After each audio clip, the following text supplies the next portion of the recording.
మనకున్న బలగాన్ని ఆధారంగా చేసుకుంటారు, మనకున్న బంగ్లాని ఆధారంగా చేసుకుంటూ ఉంటారు. కానీ అవన్నీ బిడ్డల ప్రేమైనా, కుటుంబంలో ప్రేమైనా, భార్య ప్రేమైనా, భర్త ప్రేమైనా, ఆస్తులు అంతస్తులు బలగాలు అందాలు చందాలు ఉన్నంత వరకే. కానీ నా యేసయ్య ప్రేమ ఎప్పుడు ఎన్నడూ మారిపోనిది, మరువనిది, విడువనిది, వాడిపోలేనిది.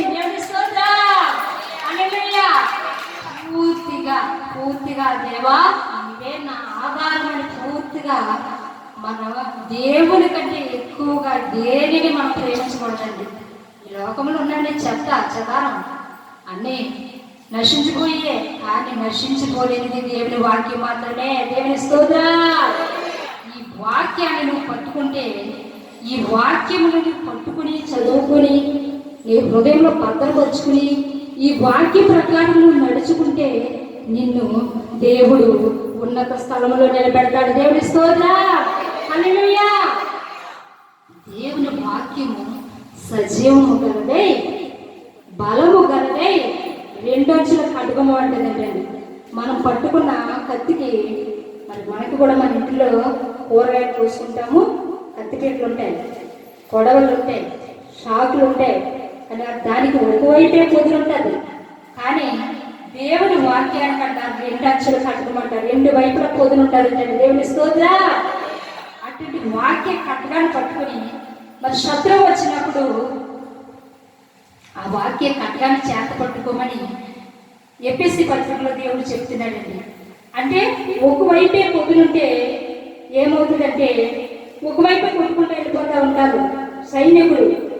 శత్రువు వేస్తున్న బాణాలు వాడికి తగలకుండా కేడము అంటే విల్లు, మరి విల్లు కాదండి కేడము, తాడు అంటే చూసారా, శత్రువు వేస్తున్న బాణాలు ఈ యొక్క సైనికులు తగలకుండా ఏం పెట్టుకుంటాడండి, కేడము అంటే ఇలా డాలు కింద ఉండి దాని వెనకాల రింగు కింద ఉండి మరి ఇలా పట్టుకుంటూ అడ్డు పెడుతూ ఒక పక్కకు ఒక చేత్తో యుద్ధం చేస్తూ శత్రు వేసిన బాణాలు తగలకుండా ఇలాగా అడ్డు పెట్టుకుంటూ ఉంటాడు. ఆ బాణాలు వచ్చి వాటికి తగిలి విరిగిపోతూ ఉంటాయి. అలాగే తన ప్రాణాన్ని కాపాడుకుంటాడు సైనికుడు. అలాగా రక్షణనే శిరస్నానం ధరించుకోమంటున్నాడు ప్రభు. ఏపీసీ పత్రికలో ఉంటుంది చూడండి, 6వ అధ్యాయంలో ఉంటుంది. ఏలైనగా మనము పోరాడినది శరీరంతో కాదు కానీ ప్రధానులతోనూ అధికారులతోనూ ప్రస్తుత అంధకార సంబంధులకు లోకనాథులతోనూ ఆకాశ మండలమందున్న దురాత్మ సమూహంతోనూ. చాలండి, ఎన్ని వచ్చినాయి అక్కడికి, ఎన్ని వచ్చినాయి. మనం అంటాము సాతానుగాడు ఈ మధ్యన చాలా శోధించేస్తున్నాడు, సాతానుగాడు చాలా ప్రార్థన చేయలేదు, మనశ్శాంతి వదలలేదు, ఏదో ఒక గొడవ, ఏదో ఒక పోరాటమే, ఏదో ఒక అలజడే, ఏదో ఒక దుఃఖమే, ఏదో ఒక బాధే, ఏదో ఒక కలవలు రప్పించేస్తున్నాడు అంటాము. కన్నాడు ఒక్కడి పేరు ఎత్తుదమ్మా, కన్నాడు కిందమ్మ సైన్యాలు చూడండి ఎన్ని ఉన్నాయండి.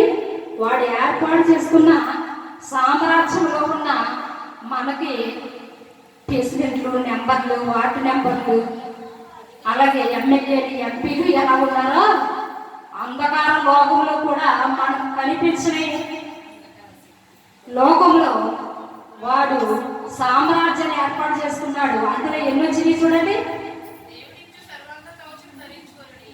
కాదమ్మా, ప్రస్తుత అంధకార సంబంధులుగా అక్కడ నుంచి చూడండి 5 యొక్క ఆడు సామ్రాజ్యంలో 5 మెంబర్షిప్లు ఉన్నాయండి. దేనిస్తోసా. కానీ వాడు అన్నిటినీ పోల్చడానికి, వాడి సామ్రాజ్యం పోల్చడానికే దేవుడు నిన్ను నన్ను ఏర్పాటు చేసుకున్నాడు. దేవుని స్తోత్రం. హల్లెలూయా. ఈ వాక్య కట్టకం అంటున్నాం కదా, కట్టకము పోరాటానికి ఒక పక్క పొదులుంటే ఈ చేత పట్టుకోవాలి, ఈ చేత పట్టుకోవాలి. కానీ రెండు వైపులా పొదులుంటే ఈ పక్కన వచ్చేవాడు ఇలా కొట్టొచ్చు, ఈ పక్కన వచ్చేవాడికి సైనికుడు ఇలా కొట్టచ్చు. కానీ అలాంటి వాక్య ఖడ్గాన్ని దేవుడు పట్టుకోమంటాడు. మనం దేవుని స్తోత్రం. హల్లెలూయా. వాక్య ఖడ్గం పట్టుకోవాలంటే అంటే ఎలాగండి ఒక అడ్డం చేసిస్తారా మనకి అని అనుకుంటున్నారా? కాదు, నిత్యము ఈ రోజు ఉదయకాలం లేచి నేను వాక్యం చదివానండి, బైబిల్ చదివాను అన్నవాళ్ళు చేతులు ఎత్తండి.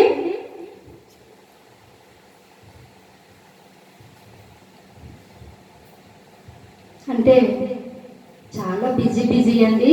మీకేటండి, మీరు ఇంకా నిత్యము అందులోనే ములిగి తేలిపోతూ ఉంటారు. మీకే అంకితం అది. మాకు కాదు యెహోవా ఈ నామముకే మహిమ కలుగును కాక అన్నట్లుగా చప్పట్లు కొట్టద్దు. సిగ్గుపడిన విషయాల్లో అతిశయపడకూడదు. మనము మాకు కాదు యెహోవా నీ నామానికి మహిమ కలుగును అన్నట్లుగా మాకు కాదు వాక్యము సేవకురానికి సేవకుడి పిల్లలు వీళ్ళని చూసే భక్తి చేస్తా సాగిపోతూ